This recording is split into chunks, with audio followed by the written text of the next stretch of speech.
जब इस दुनिया में इंसानों का नामो निशान तक नहीं था, हर तरफ सिर्फ खामोशी थी, ना कोई जानवर, ना कोई जिंदगी का निशान। उस वक्त एक दिन अल्लाह रब्बुल आलमीन ने अपने तमाम फरिश्तों को हुक्म दिया, ऐ मेरे फरिश्तों, मेरे अर्श अजीम के करीब सब इकट्ठा हो जाओ। अल्लाह रब्बुल आलमीन का हुक्म मिलते ही बेहिसाब फरिश्ते रोशनी की तरह चमकते हुए उस जगह हाजिर हो गए। तब अल्लाह ताला ने फरमाया, मैं जमीन पर अपना एक नुमाइंदा भेजना चाहता हूं। यह सुनकर फरिश्ते हैरान हो गए। उनकी पेशानियों पर सवाल थे और दिलों में तज्जुब। उन्होंने अदब से अर्ज किया, ऐ हमारे परवरदिगार, क्या आप ऐसी मखलूक को जमीन पर भेजना चाहते हैं जो वहां फसाद करेगी, खून खराबा मचाएगी? हालांकि हम तो हर वक्त आपकी तस्बीह और इबादत में मशगूल रहते हैं, फिर नया खलीफा बनाने की क्या जरूरत है? उनकी बात सुनकर अल्लाह रब्बुल आलमीन ने फरमाया, ऐ मेरे फरिश्तों, मैं वो जानता हूं जो तुम नहीं जानते। कौन मेरी इबादत करेगा और कौन नाफरमानी, इसका इल्म सिर्फ मेरे पास है।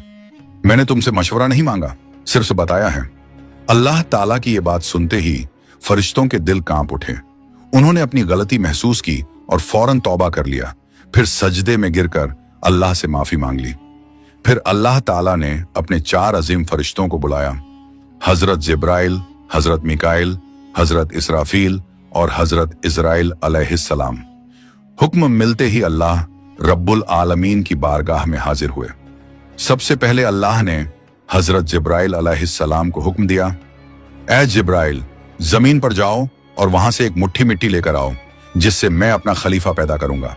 हजरत इजराइल अलैहिस्सलाम जमीन पर तशरीफ लाएं और मिट्टी उठाने लगे, मगर मिट्टी रोने लगी।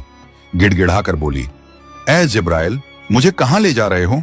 जिब्राइल अलैहिस्सलाम ने फरमाया, मैं तुम्हें अल्लाह के पास ले जा रहा हूं। वो तुमसे एक ऐसी मखलूक पैदा करेंगे जो जमीन पर उनका नुमाइंदा होगी। ये सुनते ही मिट्टी और ज्यादा रोने लगी और बोली, ऐ जिब्राइल, मुझे मत ले जाओ। मुझसे जिन इंसानों को पैदा किया जाएगा वो अल्लाह की नाफरमानी करेंगे।